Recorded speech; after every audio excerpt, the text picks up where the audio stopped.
Welcome back to my channel, 1 ounce at a time. I'm finishing up my series on my Penelope bottles.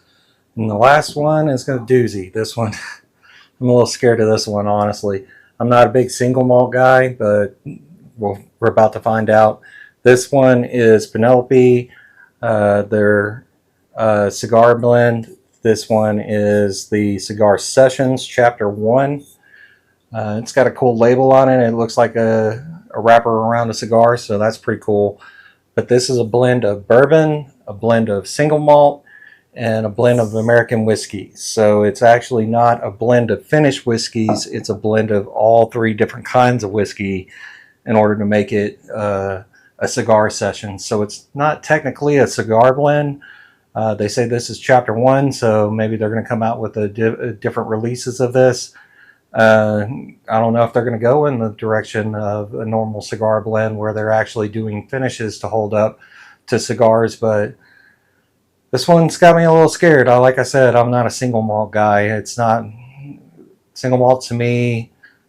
Tastes very medicinal. I'm not a big fan of peat, so it's not something that I look forward to in my flavor profile. My favorite profile are caramels, vanillas, a little bit of sweet oak and stuff like that. I'm not a big fan of tannins and stuff like that you get off a single malt. So hoping the single malt's not going to overpower this, but we're about to find out.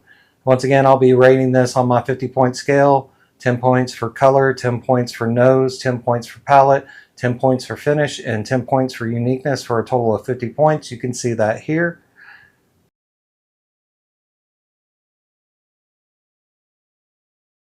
Without further ado, let's get right into this. I do like the label. The label is really, really cool.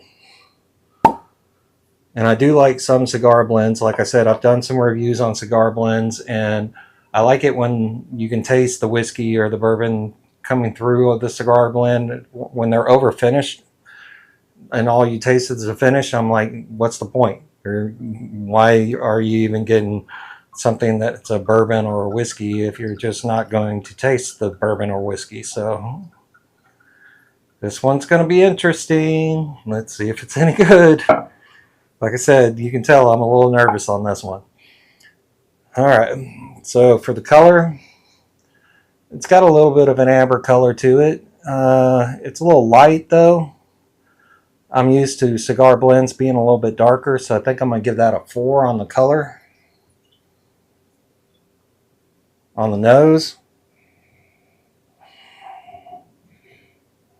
I'm actually picking up some vanillas and caramels off of the nose. There might be a little hint of a shortbread nose. That's a really good nose, actually. It smells like bourbon. It doesn't smell like it's over finished or anything like most of cigar blends. But since this is a blend of different whiskeys, it shouldn't have a finished smell on it. Yeah, I like that nose.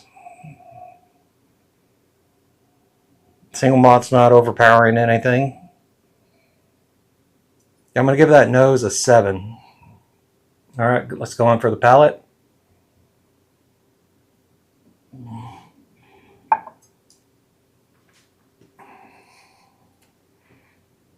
Okay. It's very sweet. A lot of sweetness up front. Getting a little bit of the caramel notes on the palate.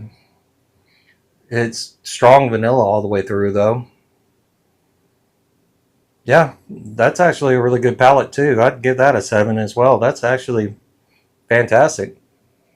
I don't know if it would hold up to cigar smoke though.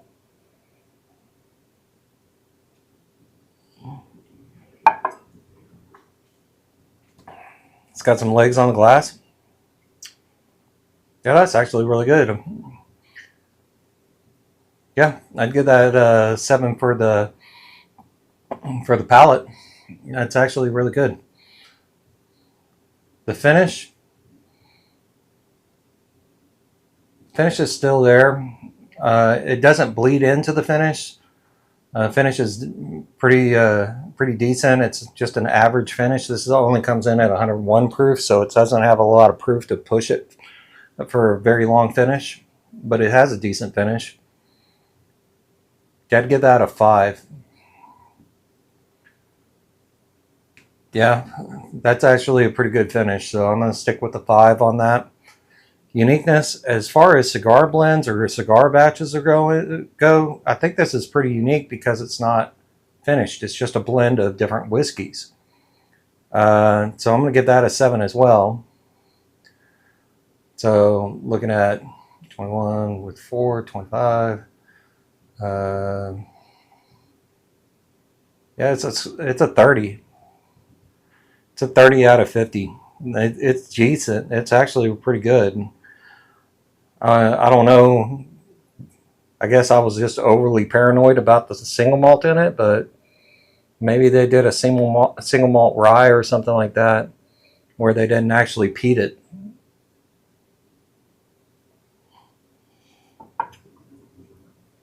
I think that would actually enhance the sweetness of a cigar. If you had a good cigar that had a lot of sweetness off of it that you were smoking, this would actually enhance that pretty well. So good job, Penelope, on your cigar blend. I think that's a fantastic bottle. I think $30. 30 points is a good score. I think that the price point on this one is around $60-$70 if you can find it MSRP. It's not bad. Good job. Yeah, that's a decent whiskey. It's an American whiskey. It's not a bourbon or anything else like that because they blended so much of the different whiskeys in it.